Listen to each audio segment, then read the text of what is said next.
Hi everyone, I'm Mary Jean Murphy, and this is another edition, installment 2 this time, of Scraps of Happiness by Kim Diehl. We're doing a sew along, and I hope you're sewing along.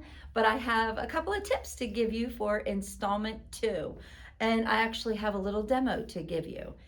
If you did installment 1, and I'm hoping you did, I'm hoping you're sewing along with me. I um, I did do a little, let's call it a cheat sheet of cutting instructions. I think everybody probably noticed what I was talking about when I said I was a little more than frustrated because the cutting instructions were so difficult. I spent a lot of time. I kind of went through each of the fabrics individually. This is where your fabrics being labeled and in order comes in very, very handy, because on the front of every installment, there is this little fabric guide. So in each of the installment cheat sheets of cutting instructions, I've listed all of the fabrics by their number, and then I've told you exactly what to cut out. For example, this first one says 1 3/4 square, which means just cut a 1 3/4 by 1 3/4 times 2 means I need 2 of them. There's one that says 1 3/4 times 3. Because it doesn't say square, that means it's 1 3/4 inches times 3 inches. And I think you'll figure it out once you look at my cheat sheet cutting instructions. But let's get into installment 2. Actually, after you do installment 1, installment 2 was a breeze. It just revolved around all these cutting instructions. So now that you kind of know her lingo, I think that installment 2 was a breeze.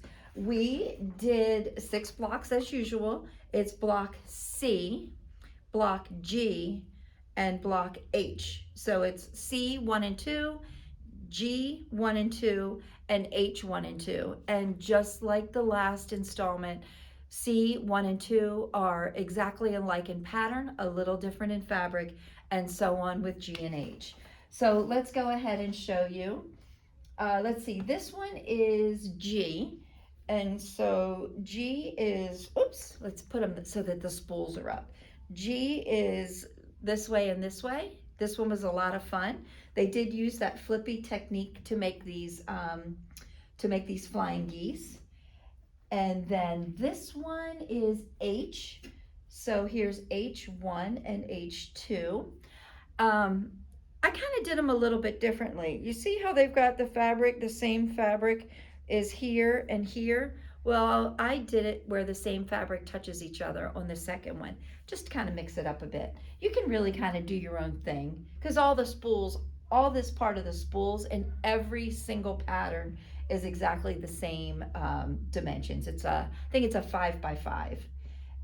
Anyway, and then this one would be C here and here.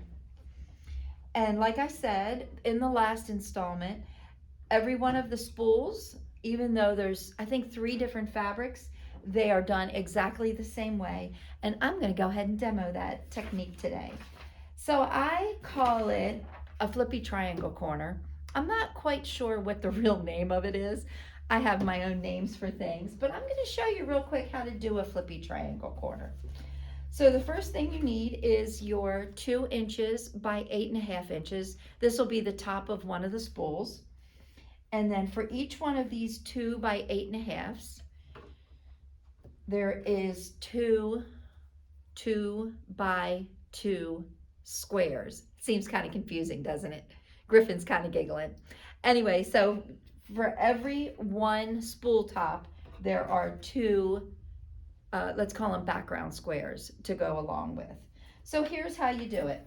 I'm going to go in and come up here so you can kind of see.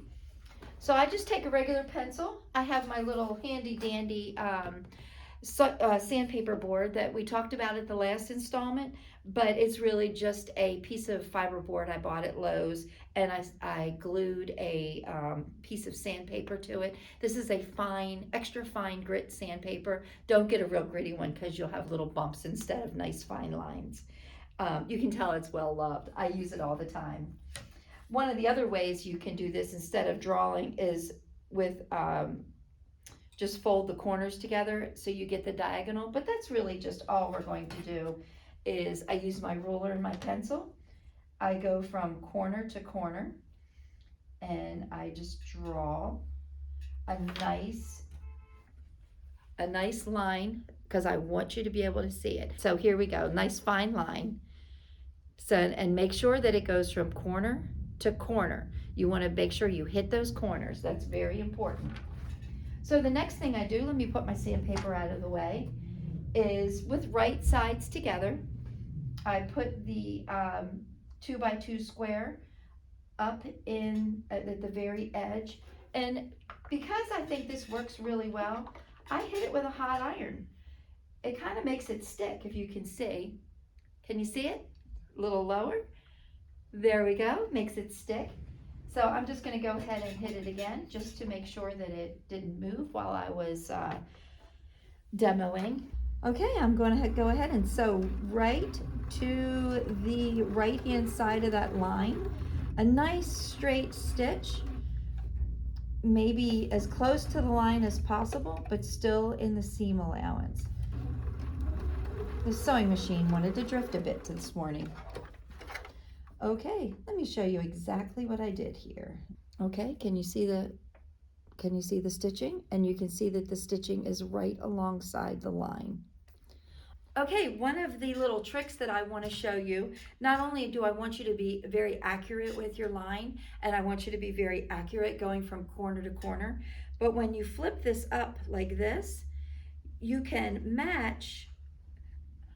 Number one, I don't want you to cut the seam allowance away yet. I should have said that early, but you can match the point of the triangle to the point of the underneath fabric. So see how that point and this point aligns beautifully. And I want you to hit it with the iron. You know, it's always a good idea to iron anything while you have it stabilized, before you cut this away. Because once you cut this away, you've got a bias edge and it is gonna stretch. It's just the way bias edges work.